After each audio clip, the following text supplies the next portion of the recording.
Hi everyone, welcome to my channel. আমি সঙ্গীতা। আজকে আমি তোমাদের সাথে নিয়ে এসেছি একটা হেয়ার স্মুথনিং ট্রিটমেন্ট। তোমরা দেখো রেজাল্টটা হেয়ারে কতটা শাইন করছে, তোমরা কিভাবে করবে। চলো প্রসেসটা শুরু করা যাক। তো সবার প্রথম কিন্তু এখানে আমি ম্যাট্রিক্সের অপটিকেয়ারের শ্যাম্পু ব্যবহার করছি, যেটা কিন্তু এখন নতুন লঞ্চ হয়েছে স্মুথ নামে। তো এই শ্যাম্পুটা দিয়ে কিন্তু আমি দুবার ভালো করে শ্যাম্পু করে নিচ্ছি। ক্লায়েন্টের যদি মাথা থেকে নোংরা না ছাড়ে তাহলে কিন্তু সেক্ষেত্রে 3বার শ্যাম্পু করবে। তো শ্যাম্পু হয়ে গেলে চুলটাকে আমরা ভালো করে শুকিয়ে নেব, হালকা একটু ব্লো ড্রায়ার করবো। তো এখানে চুল শুকানোর পর কিন্তু সেকশন ভাগ করব। এখানে আমি 4টে সেকশন ভাগ করে নিচ্ছি। প্রথমে ইয়ার টু ইয়ার সেকশন ভাগ করছি এবং তারপর কিন্তু আমি পেছন থেকে দুটো দুটো সেকশন ভাগ করছি। তোমরা চাইলে কিন্তু সেখানে 4টে সেকশনও ভাগ করে নিতে পারো, তোমাদের কাজে যেরকম সুবিধা হবে তোমরা সেইভাবেই করবে। তোমরা কিন্তু কেউ ভিডিওটা স্কিপ করে দেখবে না, তাহলে অনেক কিছুই বাদ চলে যাবে। তাই তোমরা ভিডিওটা যখন দেখবে একদম মনোযোগ সহকারে দেখবে। আর তোমাদের কোনো কিছু যদি বুঝতে বা শিখতে অসুবিধা হয় বা কিছু এনকোয়ারি থাকলে তোমরা অবশ্যই আমাকে কমেন্ট করে জানাতে পারো। তো এখানে কিন্তু আমি যে স্ট্রেটনারটা ব্যবহার করছি এটা হচ্ছে আইকনিকের স্ট্রেটনিং। এটা আইকনিকের টাইটানিয়াম প্লেট। তো এখানে সবার প্রথমে আমি একবার স্ট্রেট করে নিচ্ছি। এখানে খুব টেম্পারেচার খুব কম দিয়ে 180-তে দিয়ে চুলটা স্ট্রেট করছি। সেক্ষেত্রে কি হয়, এখানে তোমরা স্ট্রেট একবার করতেও পারো, নাও করতে পারো। এটা করলে আমাদের যে ক্রিমের অ্যাপ্লিকেশনটা আছে সেটা খুব ভালো করে হেয়ারের মধ্যে অ্যাবজর্ব হবে। সেই কারণে কিন্তু আমি যতবারই স্মুথনিং করি বেশিরভাগ ক্ষেত্রে আমি স্ট্রেটটা একবার করেই নিই। তো এটা হয়ে যাওয়ার পর কিন্তু আমরা কিন্তু সামনের দিকটাই করছি। তো সামনে যখন করবে তখন ক্লায়েন্টের যেই কানের পাশটা আছে ওটা কিন্তু খুব সাবধানে করবে, যাতে কোনো রকম ছ্যাঁকা না লেগে যায়। এগুলো খুব সাবধানভাবে কাজ করবে। তারপর কিন্তু আমি আবার সেকশন ভাগ করেছি। এখন আমাদের ফার্স্ট ক্রিম অ্যাপ্লাই হবে। তো আজকে আমি এখানে যে প্রোডাক্টটা দিয়ে কাজ করছি এটা কিন্তু ম্যাট্রিক্সের ক্রিম দিয়ে কাজ করছি। আর এখানে কিন্তু আমি আজকে নর্মাল ক্রিম ব্যবহার করছি, কারণ এনার যে হেয়ারটা আছে সেটা কিন্তু একদম পাতলা হেয়ার। এই হেয়ারে যদি আমি এক্সট্রা রেসিস্ট্যান্ট দিই বা রেসিস্ট্যান্ট ক্রিম ইউজ করি সেক্ষেত্রে কিন্তু হেয়ার কিন্তু বেঁকে যাওয়ার চান্স থাকে। সেক্ষেত্রে কিন্তু ক্রিমের যে অ্যাপ্লিকেশান আছে, ক্রিম যেটা আমাদের হেয়ারে কোন ক্রিম যাবে সেটা কিন্তু বোঝাটা খুব টাফ। তাই তোমরা যখনই কাজ করবে হেয়ার আগে বুঝতে হবে যে কোন হেয়ারে আমরা কোন ক্রিম ইউজ করব। তো এখানে যখন ক্রিম আমরা ইউজ করছি, ইউজ করার পর কিন্তু আমাদের মাল্টিফিকেশান খুব ভালো করে করতে হবে। আমরা খুব সুন্দর করে ভালো করে চুলের মধ্যে কিন্তু ক্রিমটাকে অ্যাবজর্ব করাবো। আর অনেকটা সময় ধরে কিন্তু আমরা হেয়ারগুলোকে ভালো করে টানবো। আর আমরা যখন সেকশন ভাগ করব খুব মোটাও সেকশন নেব না আর খুব পাতলাও সেকশন নেব না।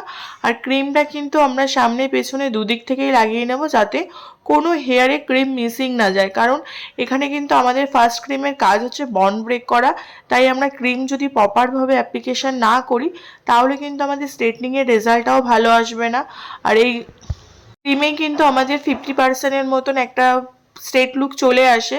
আর এটা আমাদের বন্ডটা যেহেতু ব্রেক করছে, তো এই কারণে আমাদের কিন্তু এই ক্রিমটা লাগানোটা এবং এর প্রসেসিংগুলো খুব ইম্পর্টেন্ট। এটা তোমরা খুব ভালো করে করবে।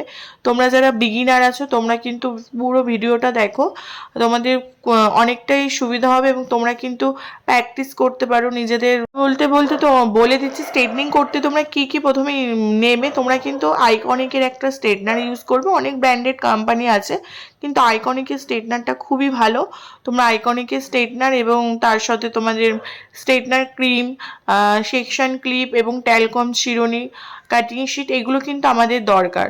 তো এরকম করতে করতে কিন্তু আমি পুরো ক্রিম সামনের দিকটাতেও ক্রিম লাগাচ্ছি। আমরা যখন সামনের দিকটায় করব কানের পাশ থেকে স্টার্ট করেছি এবং ক্রিমের অ্যাপ্লিকেশনটা কিন্তু এখানে মোটামুটি প্রায় শেষের দিকে।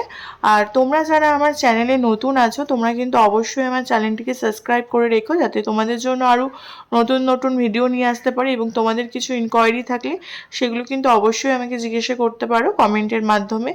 আর তোমরা আমাকে ফেসবুক বা ইনস্টাতেও তোমরা আমাকে ফলো করতে পারো, তো সেখান থেকেও আমি তোমাদের সাথে কথা বলতে পারবো। তারপর কিন্তু এখানে কিন্তু সবচেয়ে ইম্পর্টেন্ট কাজ হচ্ছে বন্ড ব্রেক করা। দেখো এখানে কিন্তু হেয়ারটা টানার পরে কিন্তু একটা কার্লি কার্লি একটা এসের মতন একটা ভাব চলে এসছে। যখনই এরকম চলে আসবে তখন ভাববে যে বন্ডটা ব্রেক হয়ে গেছে। তো বন্ড ব্রেক হয়ে যাওয়ার পর কিন্তু শ্যাম্পু স্টেশনে নিয়ে যেয়ে আমরা হেয়ারটাকে ভালো করে ওয়াশ করাবো। আর ওয়াশ করার সময় একটু হেয়ারটাকে আমরা মাল্টিফিকেশন করব, তারপরে কিন্তু আমরা হেয়ারটাকে ওয়াশ করব। এরবার কিন্তু তারপরে আমরা কি করলাম, ব্লো ড্রায়ার করলাম, চুলটাকে ভালো করে শুকিয়ে নিয়েছি এবং শুকানোর পরে কিন্তু এখানে আমি ফাইনাল স্টেট ইউজ করছি। যেহেতু এখানে হেয়ারটা খুব একটা মোটা না, একদম পাতলা হেয়ার, সেক্ষেত্রে আমি কিন্তু এখানে 200-তে দিয়েই আমি কিন্তু স্ট্রেটনিংটা করছি, কারণ এই হেয়ারে বেশি টেম্পারেচার দেওয়া যাবে না। এই কারণে কিন্তু এখানে টেম্পারেচারটা একটু কম দিয়ে, মানে খুব বেশি হাই টেম্পারেচার না, একটা মিডিয়াম টেম্পারেচার দিয়ে কাজটা করছি। এরকমভাবে তোমরা যদি হেয়ার বুঝে কাজ করতে পারো, সেক্ষেত্রে কিন্তু আমাদের স্ট্রেটনিংয়ের রেজাল্ট খুবই ভালো আসবে, হেয়ারে শাইন আসবে। অনেকেই আছে এখন অনেক সমস্যা নিয়ে আসে যে স্ট্রেটনিং করার পর ব্রেকেজ চলে আসছে, হেয়ার ভেঙে ভেঙে পড়ছে। দেখো, এগুলোর প্রসেসিং যদি আমরা ঠিকঠাকভাবে না করি, সেক্ষেত্রে কিন্তু এই সমস্যাগুলো আসে, যেই কারণে আমাদের কিন্তু অনেক প্র্যাকটিস করা দরকার এবং অনেকটা নলেজ নিয়ে আমাদের কাজ করা দরকার। যারা মনে করছো যে আমার কাছ থেকে সরাসরি কোর্স করবে, আমার কিন্তু বেসিক টু অ্যাডভান্সের কোর্স চলে, তোমরা কিন্তু সেগুলো শিখতে পারো। তো তোমরা যারা বাইরে যেয়ে বা অনেক টাকা খরচা করে শেখার মতো সামর্থ্য নেই, তোমরা অবশ্যই কিন্তু এই ভিডিওগুলো দেখবে। সেক্ষেত্রে কিন্তু তোমরা বাড়িতে বসেই তোমরা কাজটা প্রপার শিখতে পারবে। আর কোনো কিছু অসুবিধা হলে আমি বারবার বলছি, তোমরা সেটা কমেন্ট করে জানাতে পারো। তো এখানে কিন্তু আমার স্ট্রেটনিং মোটামুটি পুরো কমপ্লিট। তো আমি আরেকবার একটু টাচ আপ করে দিয়েছি। দেখো এখন চুলের শাইন কতটা করছে। আর এখানে সামনেটা বাকি আছে, তো সামনেটাও যখন করবে অনেকটা সময় ধরে কিন্তু আমাদের স্ট্রেটনিংয়ের কাজটা করতে হয়। এক একটা হেয়ারে মিনিমাম 8 থেকে 9 বার কিন্তু আমরা স্ট্রেট করব, তাহলেই কিন্তু হেয়ারটা কিন্তু ফোক স্ট্রেট আসবে এবং হেয়ারের শাইনটা তোমরা দেখো। এখন কিন্তু আমাদের লাস্ট ক্রিম হচ্ছে নিউট্রিরাইজার লাগানো। তো এই এতক্ষণ ধরে আমরা যে প্রসেসিংগুলো করলাম, সেই প্রসেসিংটাকে লক করার কাজই করে নিউট্রিরাইজার। তো এখানে নিউট্রিরাইজারের পার্ট কিন্তু খুব ইম্পর্টেন্ট। আর নিউট্রিরাইজার যখন আমরা লাগানো শুরু করব, লাগানোর পর কিন্তু ক্লায়েন্টকে বলতে হবে যে ক্লায়েন্ট যেন একদম নড়াচড়া না করে একদম সোজাভাবে বসে থাকে, কারণ এখানে কিন্তু নিউট্রিরাইজার আমাদের হেয়ারের যে কাজগুলো আমরা এতক্ষণ করে ধরে করলাম, সেটাকে কিন্তু লক করবে কিন্তু নিউট্রিরাইজার। আর নিউট্রিরাইজার যখন আমরা লাগাবো, মিডিয়াম সেকশন ভাগ করে নেব, নিয়ে কিন্তু আমরা তখন নিউট্রিরাইজার অ্যাপ্লাই করব। আর নিউট্রিরাইজার অ্যাপ্লাই করার আগে কিন্তু আমরা কোনো রকম সেকশন ক্লিপ হেয়ারে আর লাগাবো না। আমরা আগে যখন সেকশন ভাগ করেছি, তখন কিন্তু সেকশন ক্লিপ লাগিয়েছিলাম, কিন্তু এখন কিন্তু আমরা কোনো রকম সেকশন ক্লিপ লাগাবো না। এখানে নিউট্রিরাইজারটা লাগিয়ে কিন্তু একবার আগে আমরা চুলটাকে আঁচড়ে নেব এবং তারপর ক্রিমটাকে ভালো করে হেয়ারের মধ্যে অ্যাবজর্ব করিয়ে কিন্তু আমরা একদম স্ট্রেট বরাবর হেয়ারটাকে ছাড়বো। তোমরা কিন্তু এই প্রসেসরেই করবে, দেখবে তোমাদেরও এরকম খুব সুন্দর হেয়ারের রেজাল্ট আসবে। আর এখানে কিন্তু তোমরা চাইলে একজনকে হেল্পিং হ্যান্ড হিসাবে নিতে পারো, সেক্ষেত্রে তোমাদের কাজ করতে সুবিধা হবে। কারণ তোমরা যারা বিগিনার আছো, তোমরা একার হাতে কাজ করলে একটু অসুবিধা হতে পারে।